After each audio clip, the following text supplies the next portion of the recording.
over. Good morning and good afternoon, everyone, and welcome to Supporting Incoming Ninth Graders Interactive Webinar event. My name is Patrice Williams, and I'm just so thrilled to see all of you. Before we begin, I have a few logistics to go over. You may notice that we're using Zoom meeting as opposed to Zoom webinar. Using meeting will enable us to have an interactive and collaborative time together. This also means that I'll rely on each of you to manage your own audio. So please mute your microphones unless you're speaking. This will help with background noise, keep it at a minimum. Use the chat if you're experiencing any difficulties or have questions during this meeting. My colleague Carrie Krause is available to assist with any troubleshooting or questions that you may have. This session is being recorded.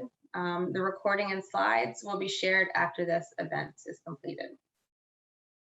I'm so pleased to introduce the FHI 360 U.S. Education team that will be facilitating this event.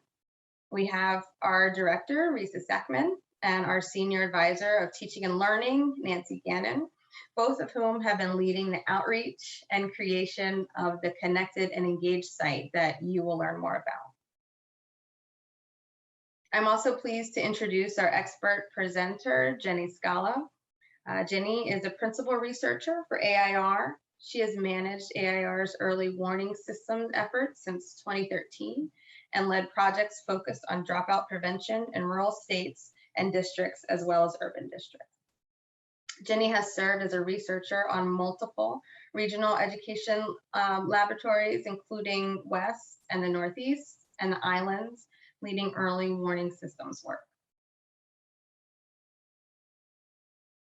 The design of today's meeting is to be collaborative. We're all about to enter an unprecedented school year, and while research and best practices are important, we recognize that the true expertise is through the cumulative experiences of education leaders and practitioners in the field. So to capture all of your thoughts and experiences, we'll be using Jamboards throughout this meeting. Some of you have used this, I'm sure, many, many times, or a similar tool, but some of you may be new to it. So I'm just going to do a really quick tutorial and then we'll get started. So Jamboards are a Google product. They are a virtual collaboration whiteboards, and they're effective for brainstorming, organizing ideas, participant engagement, and documenting ideas. So let me show you our Jamboard. Here's what it looks like.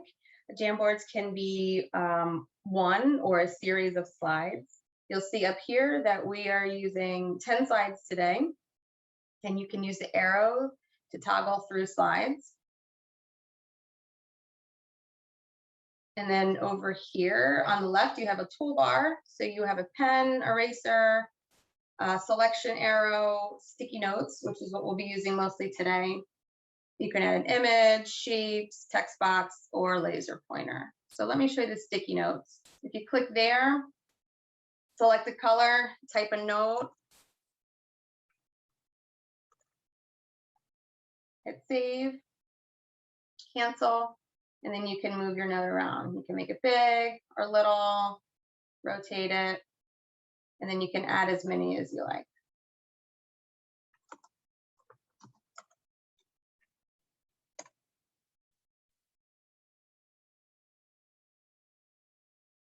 Then you can even edit if you want to add something or change.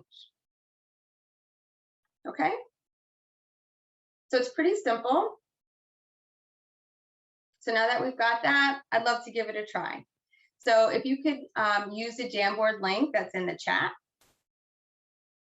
And when you do that, please be sure to include, introduce yourself and include your name, your school or district or organization, your location, and then answer the question, what can you celebrate that was successful for ninth graders over the past year?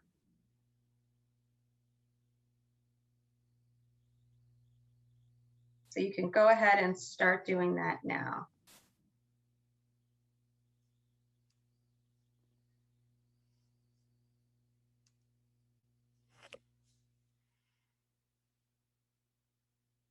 I can see everybody in there.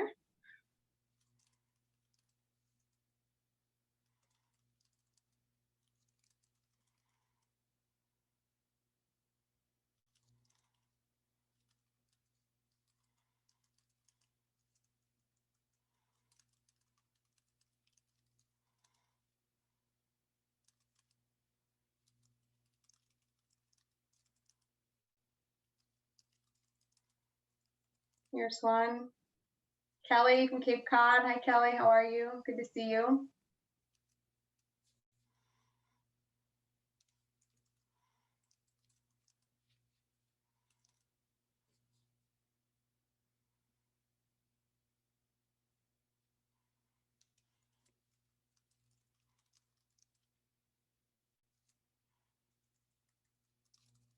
Esther from Connect. Thank you. Good to see you. I hear it's been raining in Alaska.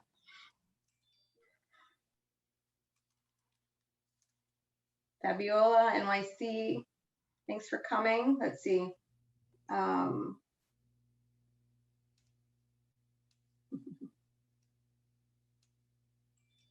celebrating lots of small wins, progress act with my students.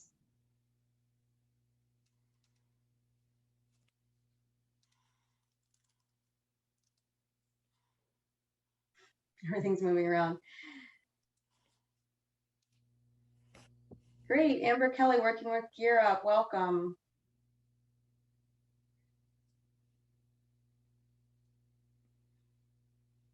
Fabiola is celebrating using technology and help them to be able to complete their assignments. Wonderful. Hi, Tammy from Salish Kootenai College. Great, working on moments of connection with individual students. Intentionality. This is in 2 high schools that I support, one-on-one connections. Excellent. We'll give it 1 more minute, and then as I move on, if you want to keep introducing yourself, that would be great.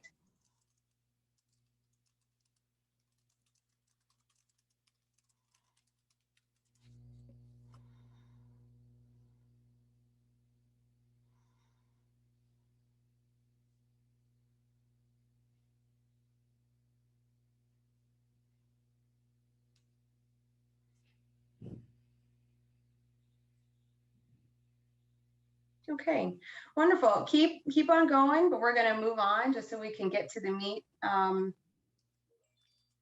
our discussion. So I'm going to pass it off to Nancy. Thanks, Patrice. I wanted to quickly walk us through the goals for today's webinar, and then we'll dig right in. So we have 4 goals today. We wanted to make sure that we all learn from last year's experiences with 9th graders. There's lots of new experiences we had in this last year, and so we want to collect those ideas. We want to share resources that might be helpful with us for this year's incoming 9th graders. I'm sure, like me, you all have been thinking a lot about this big transition that we've never done before, coming from an 8th grade that was so varied and unusual last year into the first year of high school. We also want to connect with other folks doing the work and use some of the collaboration strategies that we saw work over the last year. So those are our goals. Our agenda, there's going to be 4 parts to the webinar. We'll introduce you to the Connected and Engaged project. This webinar is a piece of that project. We'll meet Jenny Scala and hear about her research. We'll use a World Cafe breakout, which I'm sure some of you have already used before in your classes. And then we'll come back together to think about next steps. So I want to talk a little bit about Connected and Engaged. With funding from the Bill and Melinda Gates Foundation, FHI 360 education team spent the last year exploring all of the extraordinary ways that instructional leaders managed their work during a global pandemic. We built Connected and Engaged, the website, to share a collection of evidence-based practices that instructional leaders used to support 6th through 12th grade remote and hybrid learning. Of course, this summer, we looked at the direct direction things were going and expanded the project so we could continue to listen to education leaders and document and share their strategies for prioritizing students and student learning during this time, knowing that the pandemic has not, in fact, ended. And we're not going back into a normal school year as many of us had hoped. To that end, we're expanding the website to specifically document answers to a few big questions educators are asking this fall. How can we best support college and career readiness in this climate, knowing that in this last year and a half, there have been major shifts in our young people's choices around college and career? How can we ignite student learning if they're coming in from maybe a great last year, maybe a last year that was very difficult for them? How can we build relationships, especially with kids who have felt disconnected in the last year? How can we support the well-being of young people? I know that's something that's on all of our minds. And how can we best support student transitions during this time of flux, which is, of course, the focus of today's webinar. In the next month or so, you'll be finding information on each of these topics on the Connected and Engaged website, which I'm hoping somebody's sharing in the chat. Right now, we're excited to dig in on how to support the transition of incoming ninth graders. And to that end, I'm going to turn this over to Jenny Scala. Thanks, Nancy.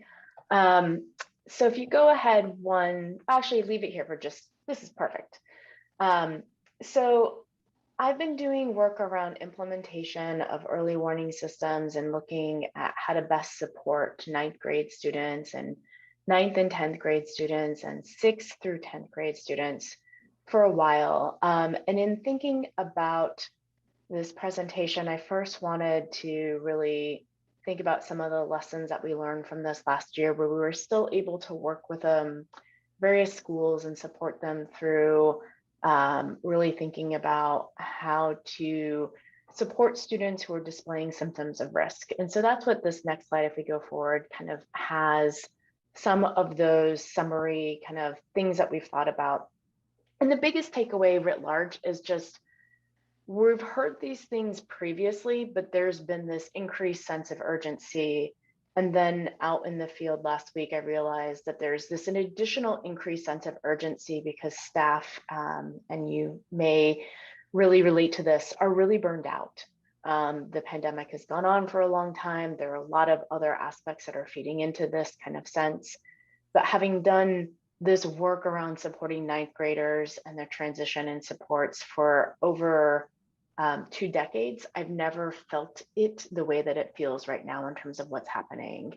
And so I do want to acknowledge that because I think that's really important. And so some of where the lessons are on ways that we can give people some time back so that they feel less burned out and are able to really see the support and the success, which is for students, which is, for many of us, why we got into the field of education. So I want to kind of acknowledge the room and the space that we're in as we go into this another unprecedented year that we find ourselves going into. So I'm not going to go through all of these, but I do want to draw attention to a few of them. And this really tightly connects to kind of some assumptions that I have for us that we can use as a starting point for our foundation conversations and what will come next. For next year. But first, looking back at what we've learned from last school year. The second point that's up here about a team of adults to champion this work is critical. It does not matter if that was in schools that were in hybrid, remote, or in person. There was this need to have adults championing this work that knew students, that knew what the available supports were, so that there was a time where adults were getting together to make sure that supports were really meeting students' needs and digging into data to make sure that that happened. And it became really abundantly clear just in this past year, we've always advocated for teams to do this work. It became that much more apparent about the necessity of having teams rather than just one person in the building being in charge of this work. The fourth one around disaggregation of data, we saw a lot of places that were trying to slice and analyze their data in different ways that could have included different instructional settings, and really recognizing that they need to be able to go a little bit finer grain in their data to ensure that the appropriate supports were provided for students. And so in this last school year, being able to really dig into data and look at students kind of in terms of instructional settings, in terms of kind of what might be happening in the community, just being able to really look a little bit more fine grain at data helped ensure that the appropriate supports, and then recognizing the need to build in and reach out and have more supports in general, more holistic supports was something we definitely heard as well, which kind of gets into that fifth point of those tiered systems of support. We know that there's a need for students in terms of a broad range of supports, and really coming at this of thinking about how do we have supports that all students are going to be needing. Coming back to next school year, really thinking that more students are going to be displaying symptoms of risk. And so how do we make sure that what we provide for all students is really strong, so that we really support students where they're at and recognizing that need and really thinking about that system, because otherwise it's really hard to be able to do that individual student by individual student. So really thinking about some of those systems that we can build on and leverage.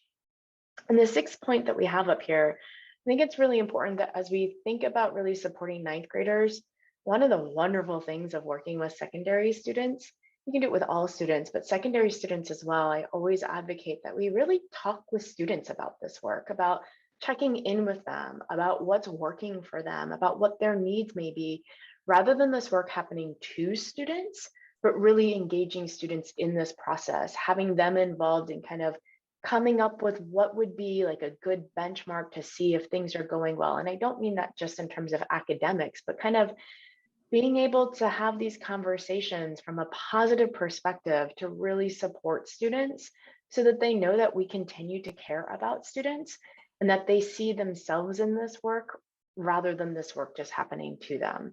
So we really want to make sure that we continue to engage students in all of this rather than this just happening to students. So again, these are not in some ways new, which is actually really helpful, but I think this past year just underscored the importance of this. So those are some of the lessons that we had from our last year. And then the next slide is then saying, okay, well, if this is what we've learned from last year, what does this mean as we're looking forward going into this now kind of almost around the corner school year for us? We need to acknowledge that there are many students and families that did not participate in learning this past school year. And so how do we make sure that we're re-engaging students appropriately in their families? I am making an assumption that students are going to be displaying higher levels of risk. They're going to be displaying these symptoms. They might manifest themselves a little bit differently. And we need to make sure that we are planning to be able to support more students displaying higher levels of risk, which connects into this idea of making sure that if you're using a tiered framework, that you have really strong tier 1 supports. And we often think, particularly in ninth grade, about what our like kind of tier 2, our targeted supports, or our tier 3 supports might be. But we really want to come down and really think about what our strong tier 1 is, and making sure that students really understand as part of this tier 1, what the role of being a student in the classroom, if they weren't last year, what that means, what that looks like. How do we do that in a way that students also see themselves and their culture and their identity really supported in that process? Which connects to the next one about having a real robust catalog of supports and strategies, including mental health, including community supports. We need to think broadly about this. And I think we have in some ways, but I think we need to be really broad and really doing some asset mapping in our community to know how we can really leverage our community supports to make sure that we're getting the supports to students that they need, which then means this kind of second to last point or row on the slide, we need to make sure that we have a process for how we're going to go through the decision-making experience to make sure that students are getting what they need, those supports, and how we're monitoring students once they've been assigned to supports. It can't be done kind of with one teacher doing it one way and another teacher doing it another way. We really need to have some sort of system in that process that's agreed upon. And I think that one's going to be really important to kind of getting students to supports and also reducing kind of adult burnout that we're seeing and hearing in the field.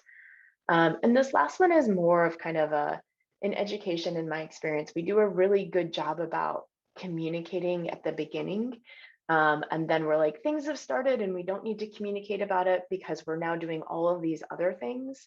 I think this year kind of we need to continually communicate about what's going on, what supports are provided, how we're engaging our community in it, how we're engaging students in this, how we're sharing this out with the rest of the school building community, with the rest of the community writ large.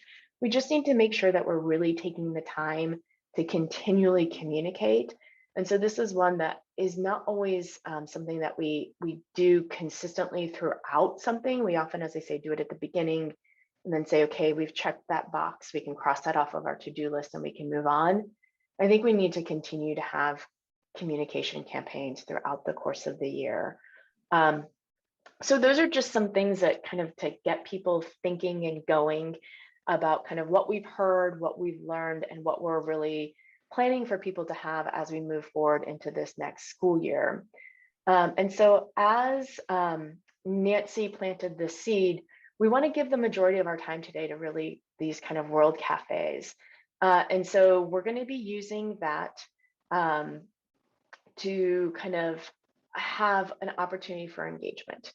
And so you can see the picture that's up on the slide.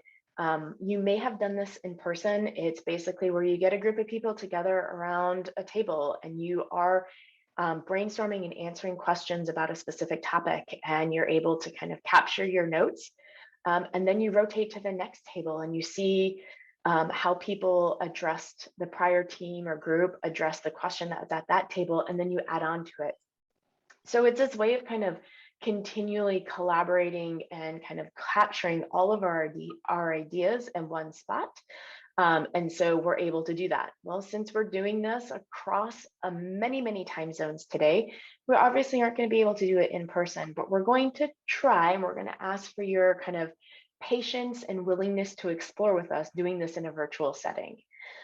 So we're going to do that.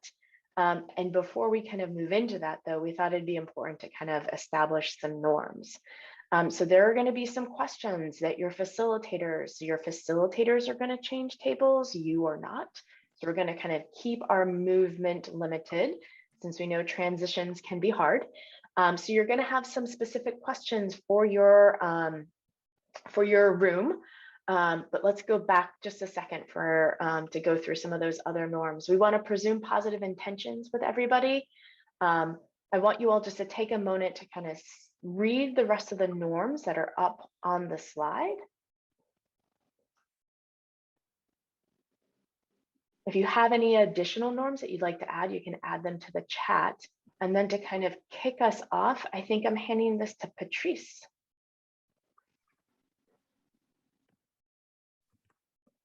Yeah, definitely. So here are the questions for each breakout room. Number one, for supports, what are the ways that your team will provide incoming ninth graders the supports they need in the 2021-22 school year? For breakout room number two, equity, how is your district or school preparing to address racial and cultural inequities and their impacts on Black and Indigenous ninth grade students of color? And then number three, academics, giving the variations and experiences over the last year, how are your district schools assess student learning needs and meet them where they are this fall? So you will be assigned to breakout rooms now. And it will take just a few minutes transition to travel to your next one. So enjoy. Welcome back, welcome back. Welcome back, everybody. Hi, Maud. Hi, Tammy. Hi, everyone. Hi. All So right. good to see you, Patrice. Yes, always. Thank you so much. You guys are making my day. All right. I hope that went well. I can't wait to hear. We're gonna take a minute. I know it's been a lot, but we're getting close to time, so I'm just gonna kind of keep us moving. So we're gonna go ahead and do a summary. I see some people still popping back in.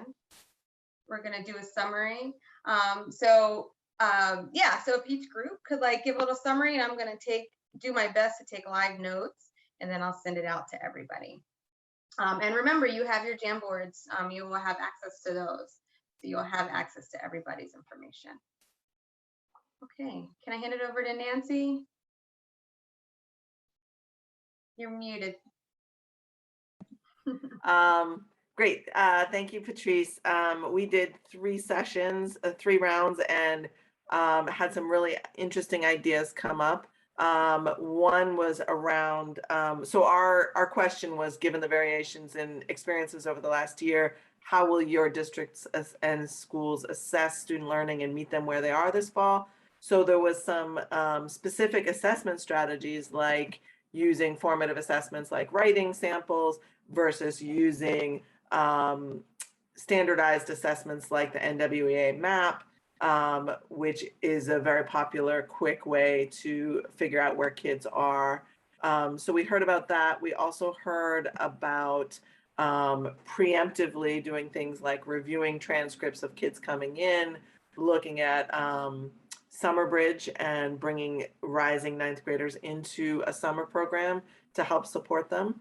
And then we finally heard a little bit about, well, 2 other things. One is the importance of being assets-based, stop using the language of deficits and catching up and kids are behind, recognizing that this was a pandemic and kids are where they are and did what they did and did their best, and teachers did their best in the last year. So so providing that assets lens, really trying to get to know kids on a more personal level this year to understand how to support them. And then lastly, I heard a little bit about strategies for supporting kids who need extra help, including high dosage tutoring, which was something one person talked about in terms of an intervention that might be important this year. Wonderful. Thanks, Nancy. Yeah. Okay, so if we can move on to, let's go to the equity group. Is that Risa?